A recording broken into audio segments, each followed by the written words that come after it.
건너서 온 사람들이라는 거예요. Sea people이라는 거죠. Sea people. 바다를 건너서 온 사람들. 그래서 이 Sea people이 팔레스타인으로 이름이 정해지게 되어지고, 이것이 성경 번역되는 과정에서 한자로, 한문으로 번역을 하는데 그 한문이 블레셋이 된 거예요. 블레셋이라는 이름은 우리나라 말만 씁니다. 중국과 우리만 씁니다. 한문이다 보니까. 다른 외국 번역 성경은요, 다 팔레스타인이에요. 아니면 Sea people 이렇게 나와요. 그래서 이 블레셋은 누구냐? 바다를 건너온 사람들. 자, 이 사람들은요, 섬 출신들입니다. 섬 출신들은 뭐 해먹고 살죠? 농사 안 짓죠. 배를 탑니다. 이 배를 타는데 어떤 배를 타느냐? 고기잡이 배가 아니고 전쟁하는 배를 탑니다. 그래서 블레셋은 해양 민족입니다. 그리고 이 가나안 땅에 들어온 이 사람들은요, 일반 서민들이나 백성들이 아니고 아주 고도로 훈련된 정예화된 군인들이라고 볼 수 있습니다. 자신의 고향을 떠나 가나안까지 왔지만 이 사람들은요, 군인들이에요. 우리 이 자리에도 군인이 앉아있기는 하지만, 군인의 제일 잘해야 되는 게 뭐예요? 국방의 안보이기는 하지만 자기 어쨌든 이 몸을 지키고 또 전쟁이 치렀을 전쟁에서 이겨야 하는 전략과 작전을 짜야 하는 게 군인들입니다. 블레셋 사람들이 가나안 땅에 들어왔을 때 이 사람들이 그런 사람들이라는 거예요. 자, 이 사람들이 해안가를 따라서 도시를 갔습니다. 기본적으로 5개의 도시를 가져요. 근데 이 5개의 도시에 살면서 정착을 하게 된 이 사람들, 군인들의 숫자가 몇 명이냐면 약 10만 명 정도 됩니다. 자, 이스라엘은요, 출애굽한 이스라엘 백성들, 싸움에 나갈 만한 만 20세부터 60세까지 싸움에 나갈 만한 장정들의 숫자가 몇 명이었죠? 60만인 거예요. 60만 명. 60만 명 혹은 70만 명 정도 되는데, 블레셋은 10만 명, 이스라엘은 60만 명. 이스라엘이 훨씬 더 많죠. 그런데 이스라엘의 6, 70만 명은 무기를 들 수 있고 싸움에 나갈 만하다는 것이 무슨 뜻이냐면 사지가 멀쩡하다는 거예요. 훈련된 사람들이 아니라는 겁니다. 전적으로 하나님의 도우심으로 전국전쟁이 이긴 사람들인 거예요. 그들이 한 일이 뭐가 있어요?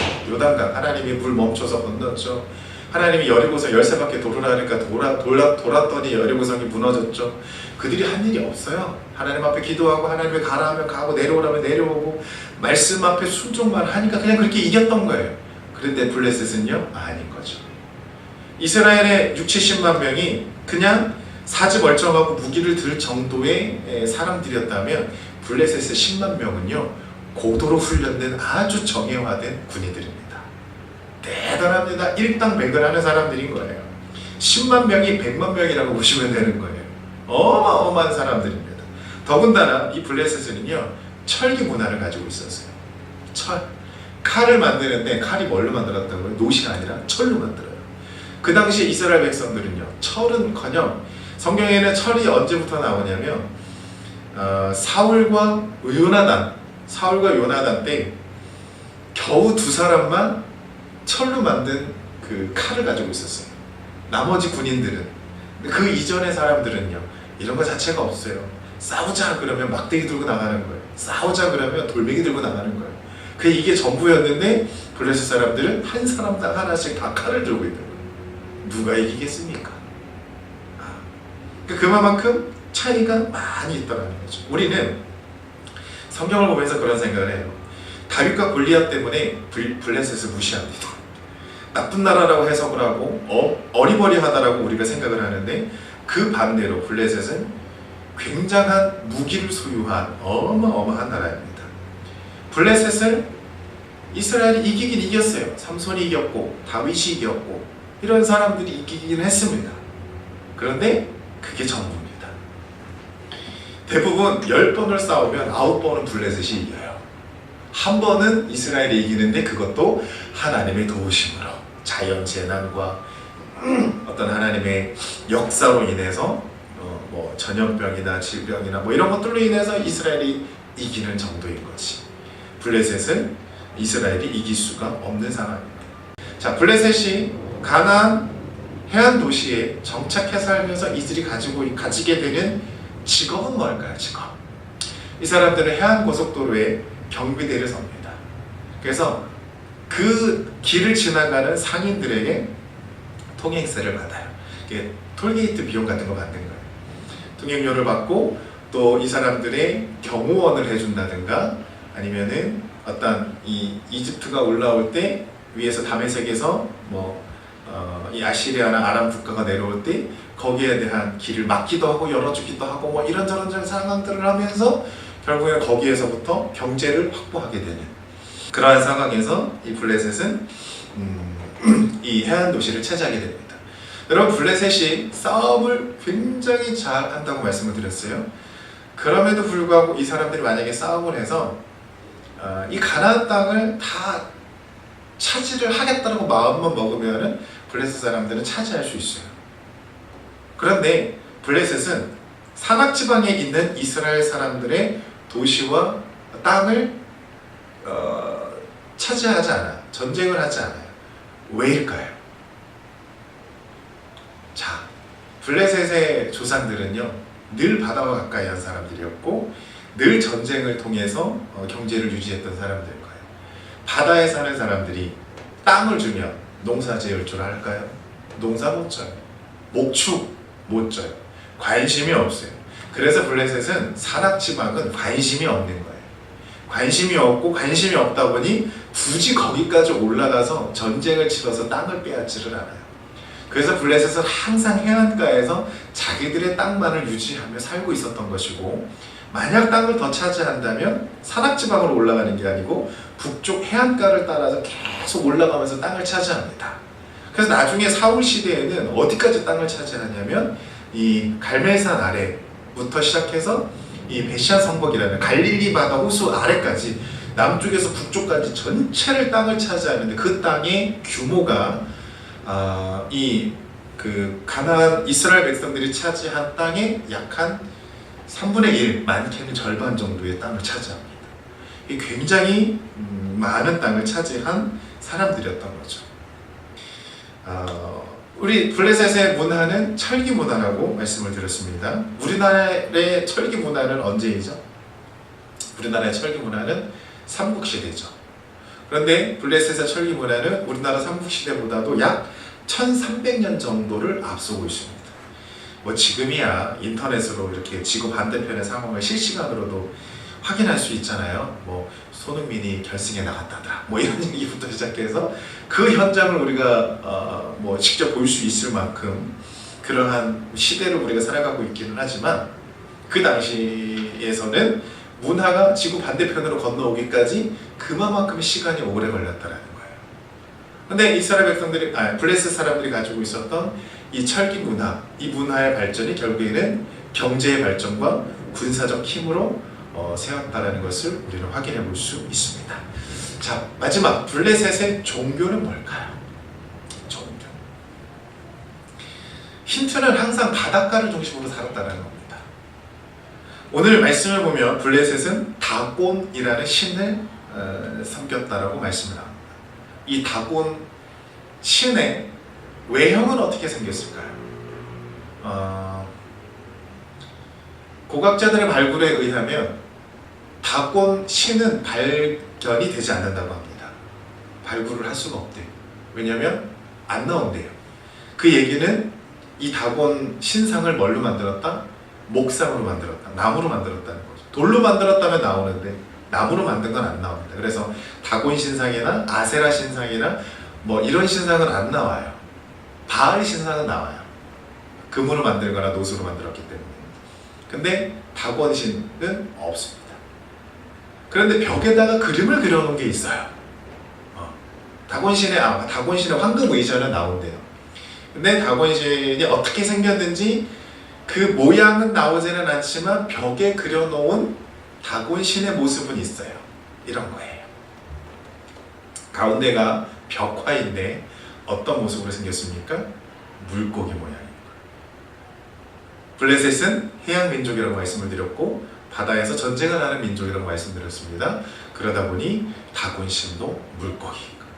우리식으로 따지면 요망신 정도로 우리가 생각을 해볼 수 있을 것 같습니다.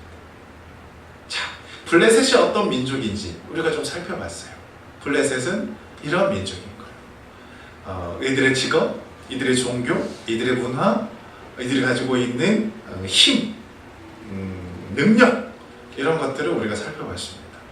적을 알고 나를 알면 성경을 더 자세히 우리는 볼 수 있어요. 블레셋을 어떤 민족이, 이것보다도 훨씬 더 많은 이야기들을 할 수 있겠지만 시간상 간략하게 요약을 하면 이 정도만 봐도 야, 블레셋은 만만한 민족이 아니라는 것. 왜 이스라엘 백성들이 골리앗이 나와 등장을 했을 때 두렵고 떨 수밖에 없는 상황이지, 그냥 전쟁을 해도요 이스라엘이 이길 수가 없는 민족인 거예요. 하나님을 의지하지 않고서는 이길 수가 없는 거예요. 그럼에도 불구하고 블레셋이 사락지방까지 올라오지 않은 게 감사할 정도인 거죠. 이런 힘을 가지고 있음에도 불구하고. 그래서 이스라엘 백성들은 하나님을 절대적으로 의존할 수밖에 없는 그런 민족입니다. 자, 이스라엘과 블레셋이 전쟁을 해요. 아벡과 에벤에셀에서 전쟁을 했는데 전쟁은 90% 블레셋이 이기는 상황입니다.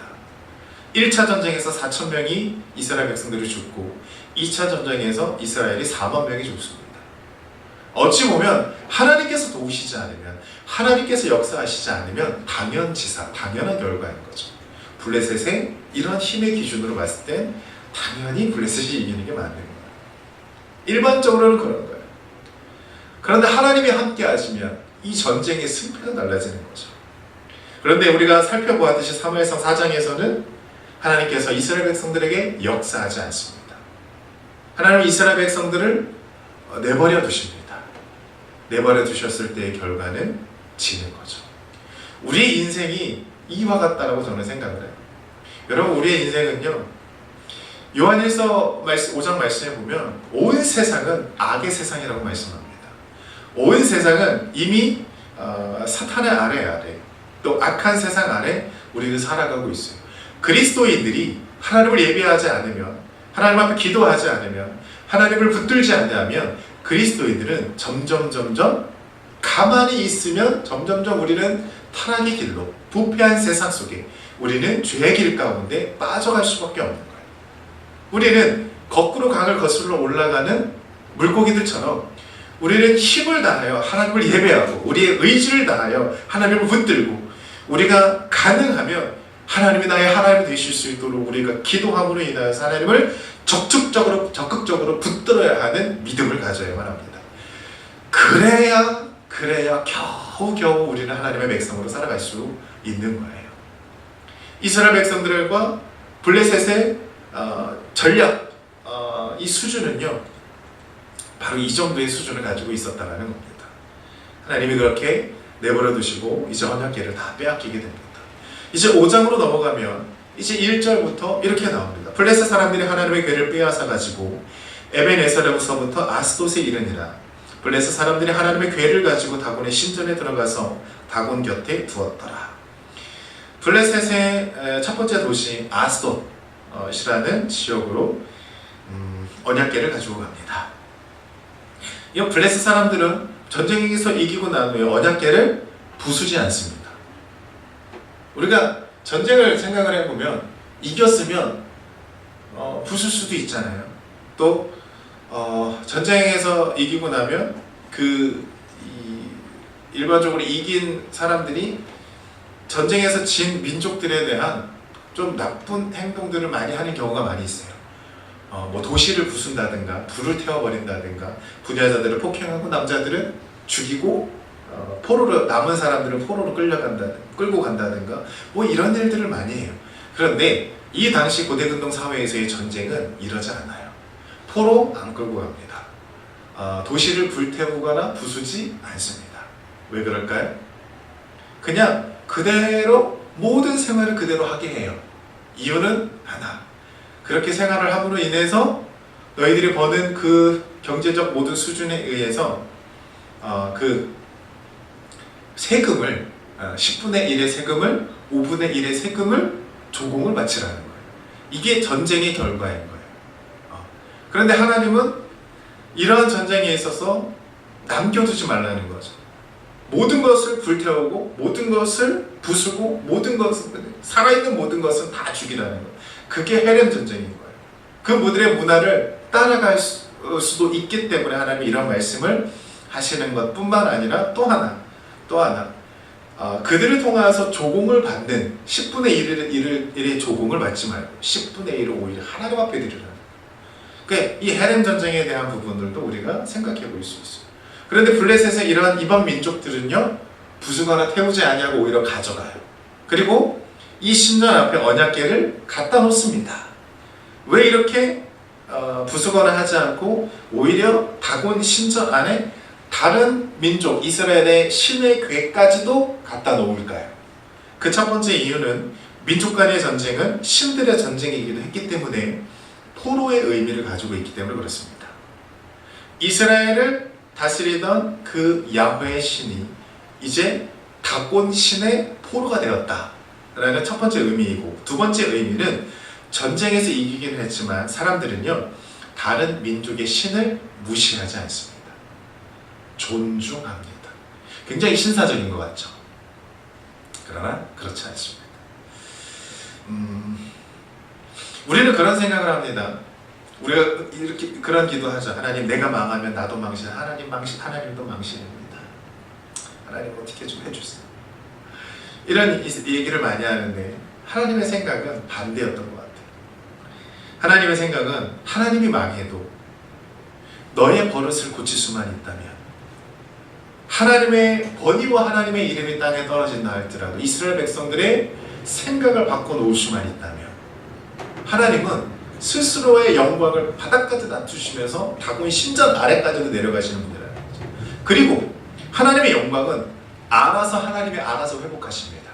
오늘 말씀에서 보면 그러잖아요. 언약궤를 통해서 하나님의 영광은 하나님이 알아서 회복해 가세요. 그런데 하나님께서 일부러 전쟁에서 지고 하나님의 영광이 땅에 떨어질 만큼 바닥까지 추락하시는 이유는 이스라엘 백성들을 향한 회복과 깨달음과 이스라엘 백성들이 하나님을 다시 생각할 수 있는 기회를 주시기 위해서 하나님은 언약궤로 하여금 그렇게 하나님의 방법을 나타내시는 줄로 믿습니다. 4장에서 하나님은요, 이스라엘의 전쟁의 패배로 모든 영광을 잃었고 모든 것이 망한 것 같습니다.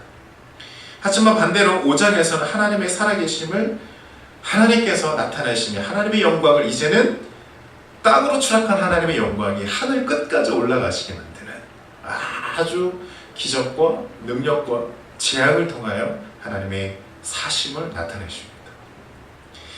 마치 출애굽하는 이스라엘 백성들이 애굽 땅에 10가지 재앙을 내리셨던 것처럼 그 역사를 재현하듯이 블레셋 땅에서도 그렇게 하나님께서 재앙을 내리십니다. 기간도 비슷해요. 출애굽할 당시에 10가지의 재앙, 몇 개월 동안 애굽에 내렸을까요? 약 한 8개월 정도 됩니다. 길어야 8개월이고요. 짧으면 6개월이에요. 그런데 블레셋의 재앙을 내렸던 이 기간을 보면요, 6장 1절을 보면 7달이 내렸대요. 5장만 읽어봤을 때는 한 일주일 됐나? 이 정도로 짧게 느껴지기는 하지만 6장 1절을 보면 블레셋 지역에서, 블레셋 도시에서 7달을 있었다는 거. 여러분, 7달 동안 독한 종기가 내리고 재앙이 임하고 수많은 사람들이 죽고 5도시로 돌아다니면서 모든 신전을 다 무너뜨리는 하나님의 역사를 보면요, 신 위에 하나님이 계시고 모든 민족 위에 하나님이 계시고 하나님은 창조주이며 통치자이고 만왕의 왕이심을 7달 동안 하나님께서 아주 가감없이 엄청나게 나타내고 있는 모습을 보게 됩니다. 이러한 하나님의 능력을 블레셋 사람들, 이 지역을 통하여서 하나님은 나타내고 계시는 거죠. 문지방 베고 잠들지 말라는 거예요. 왜? 문지방 신이 있다는 거예요. 있었어요. 옛날에 어르신들, 할머니 세대들은 그게 있어요. 지금은 지금 주택이나 아파트는 문지방이 없잖아요. 문을 이렇게 해도. 근데 옛날에는 문지방이 다 있지 않습니까? 그 문지방 밟지 말아야 돼요. 문지방 신이 거기. 왜 그런 얘기가 나왔을까요? 다 이유가 있는 거죠. 이러한 이방 신전들 안에서 그런 문지방 신이 있는 거예요. 지금 다곤 신전 안에서의 제사장들의 생각은 뭔가요? 와! 야훼의 신이, 이 언약궤가 여기에 오분 안에 문지방 신이 있다는 거예요. 그래서 문지방 밟지 말라. 그런 생각을 갖게 됩니다. 뭔가 거기에 대한 결과가 나왔을 때 거기에다가 신을 갖다 붙입니다. 사람들은 뭔가 하나 이걸로 통해서 뭔가 도움을 받았어. 그러면 아니면 해를 받았어. 해를 받으면 이것 때문에 그래. 징크스를 갖는 거예요. 그죠? 근데 이것 때문에 도움을 받으면 여기 신이 있다. 이렇게 생각을 하는 거예요. 그런데 우리 하나님은 이게 아니라는 거죠. 이 생각을 버려야 하는 거예요. 우리가 하나님을 믿는다는 믿음, 신앙을 갖기 위해서 우리가 기본적으로 가지고 있는 전통적으로 내려오고 있는 이 기복적인 신앙과 이런 징크스고 어떤 문화와 이런 모든 차이들 버려가는 게 중요한 거예요. 야훼 신앙은요, 우리가 가지고 있는 우리의 문화 속에서 자리 잡고 있는 이러한 신앙의 기준들을 계속해서 버리는 작업들이 필요한 겁니다. 내가 내려놓아야 할 것, 내가 버려야 될 것, 이것 때문에 내가 안 되는 것 같아. 이것 때문에 우리 아이들이 힘들어하는 것 같아.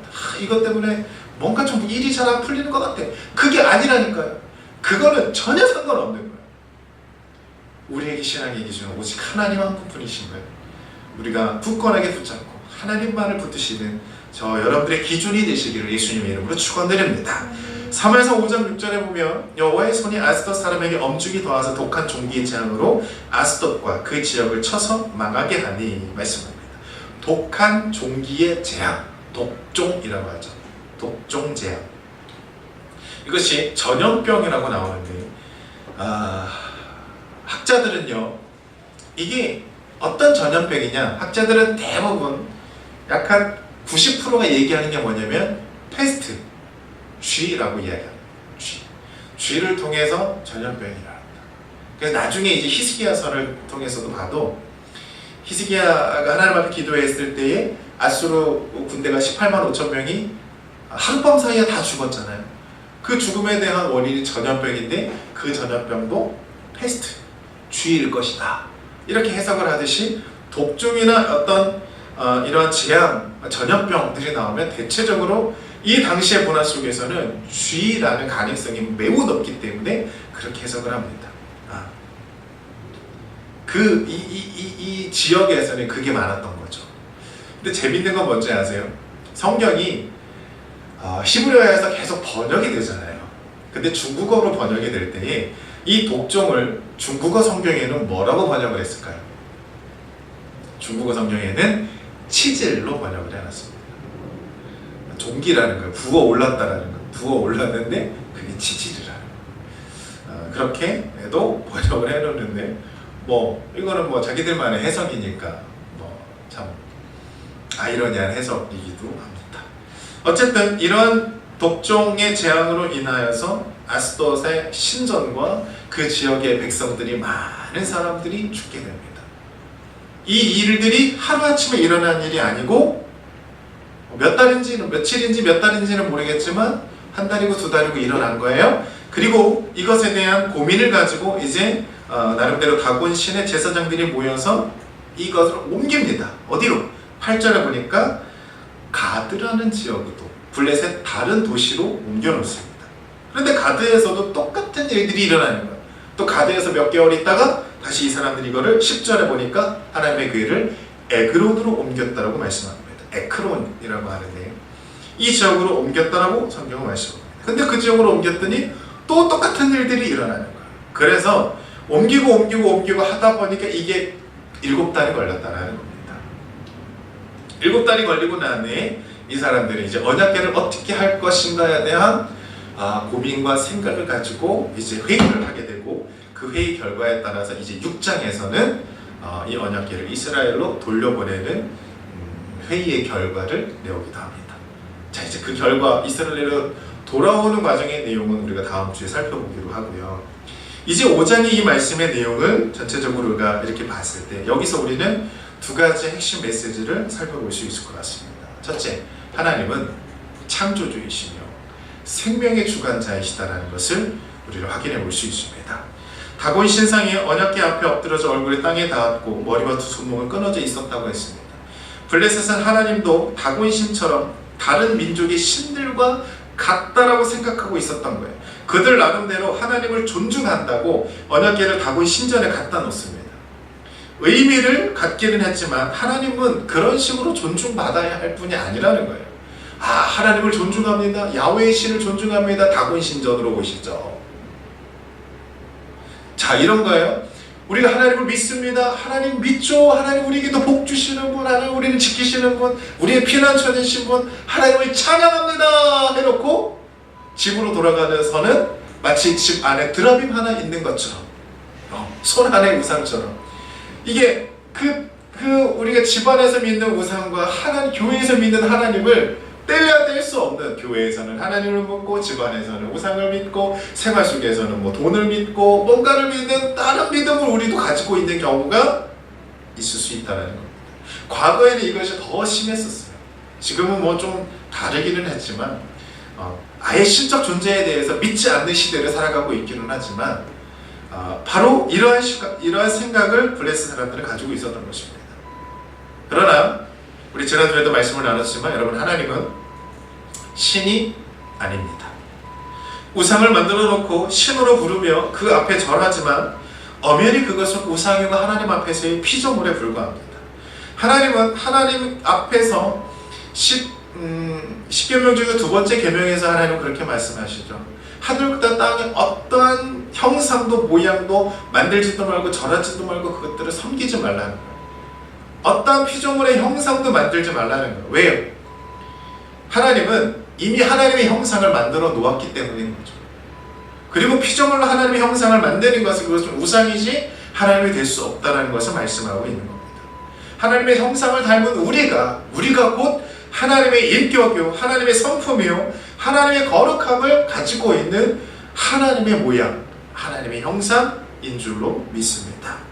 우상신과 하나님을 동급으로 만들면 안 되는 거예요. 피조물로 만들어 놓았던 우상과 하나님을 동시에 신적 존재로 보시면 안 되는 거예요. 하나님은 모든 피조 세계의 하나님이시며 영적 세계의 창조주이십니다.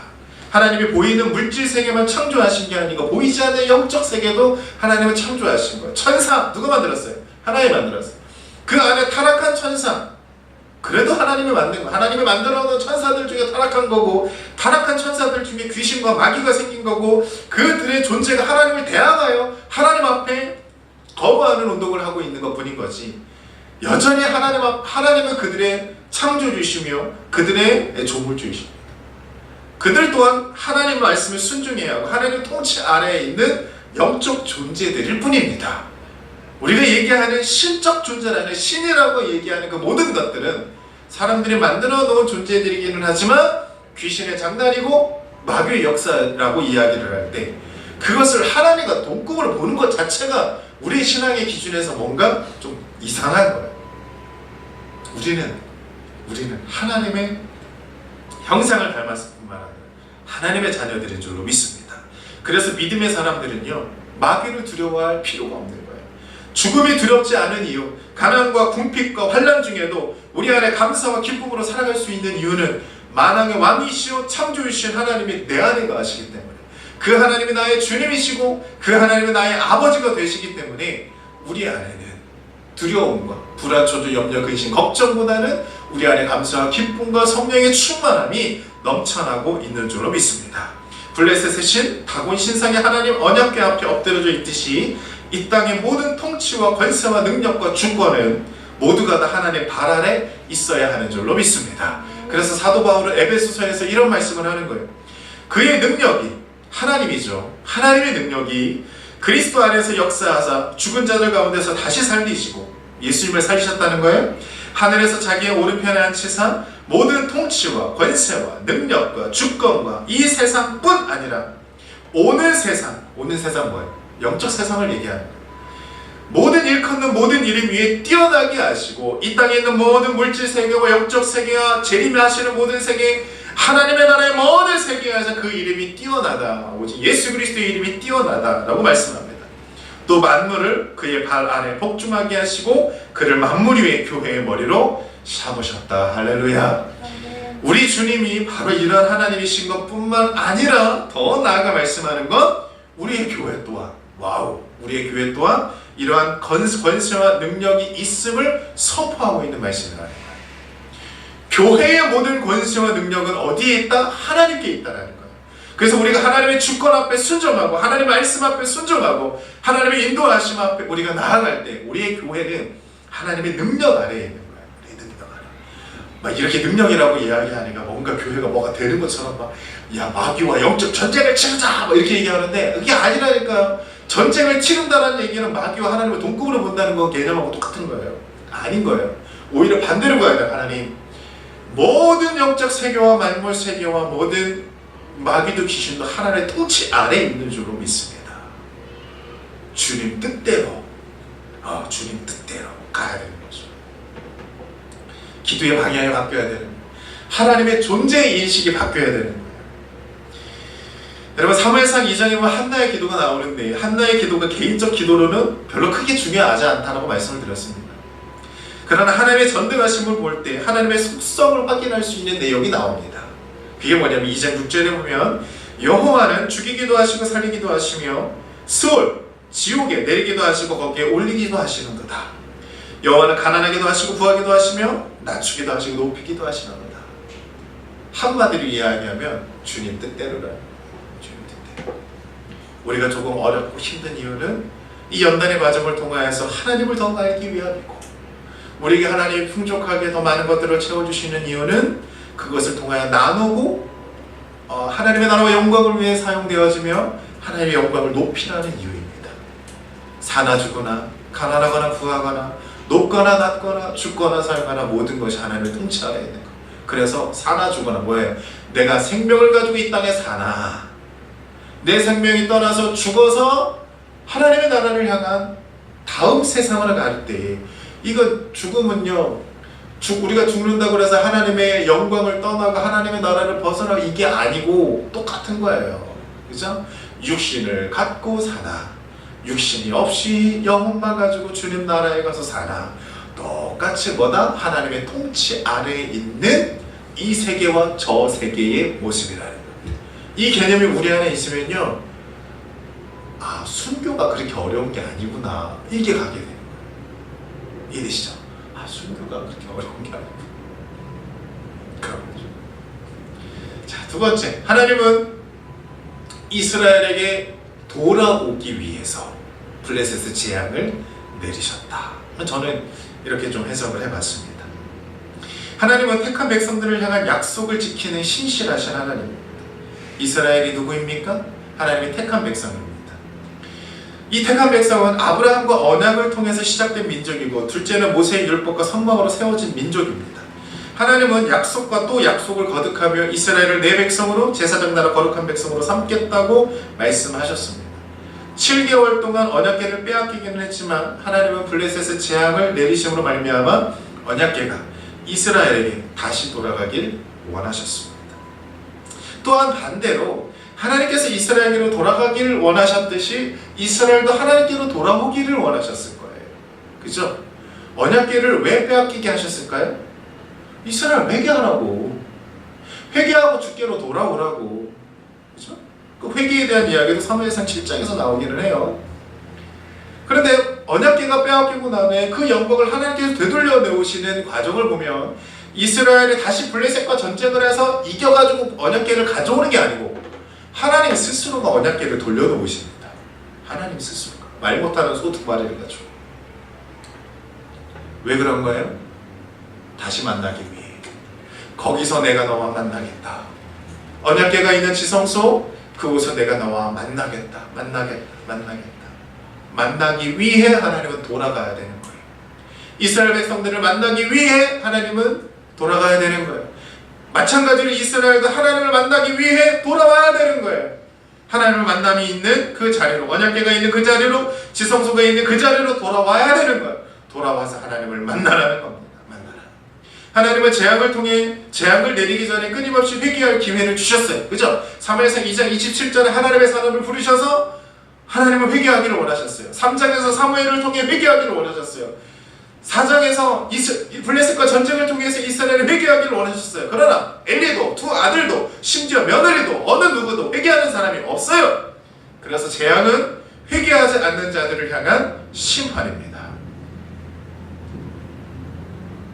하나님은 인자와 자비가 많으시고 노하기를 더디하시는 하나님이다.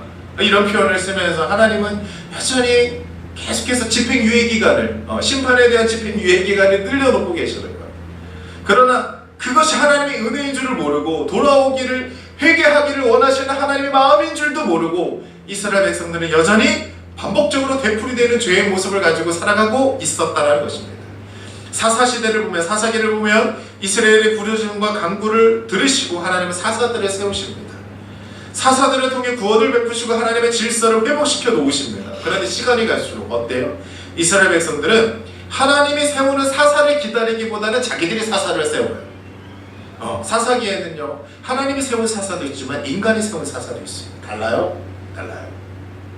그리고 하나님 말씀하셨지만 자기 마음대로 자기 뜻대로 문제를 해결하고 자기 삶으로 돌아가는 것이 아니고 왕으로 그 모든 것들을 누리고 있는 사사들도 많아요. 그것이 하나님 앞에서는 죄의 모습이었다는 거죠. 반복되는 죄가 있더라도 하나님은 이스라엘을 버리는 분이 아니시다. 이게 이스라엘 사람들이 가지고 있었던 생각 중에 하나였던 겁니다. 그래서 하나님은 스스로 율법과 함께 만들었던 언약궤를 빼앗기기로 결정합니다.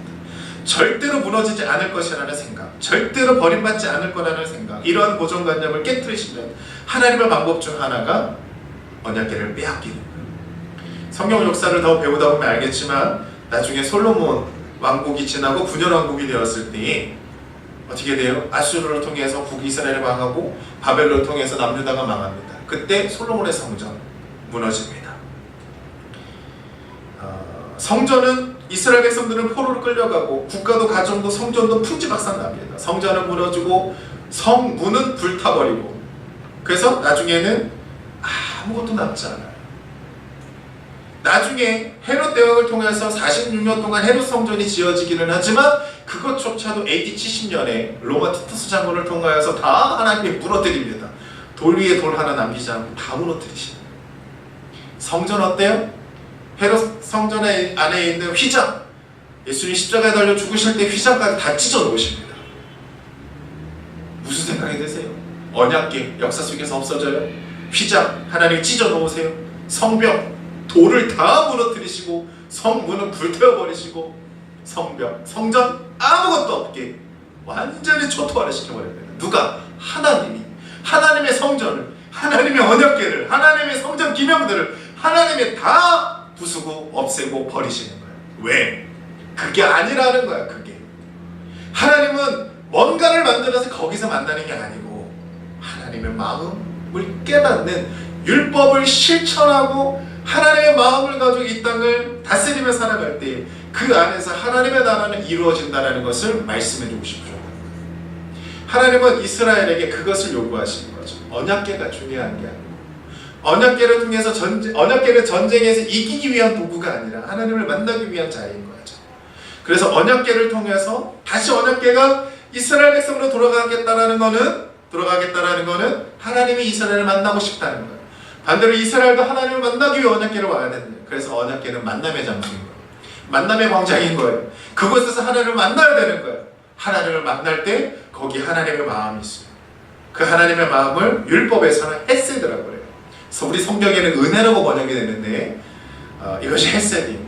근데 이게 신약 성경으로 넘어가면 뭐라고 번역이 되는지 아세요? 다른 용어로 쓰여져요. 헬라어로 쓰여질 때 다른 말로 쓰여지는데 천국으로 쓰여져요. 하나님의 마음. 이게 천국이에요. 킹덤 오브 갓, 하나님의 나라는. 그래서 뭐예요? 교회는요, 하나님의 나라는 우리 안에 있는 거예요. 유형 교회도 중요합니다. 보이는 우리가 예배드릴 수 있는 환경도.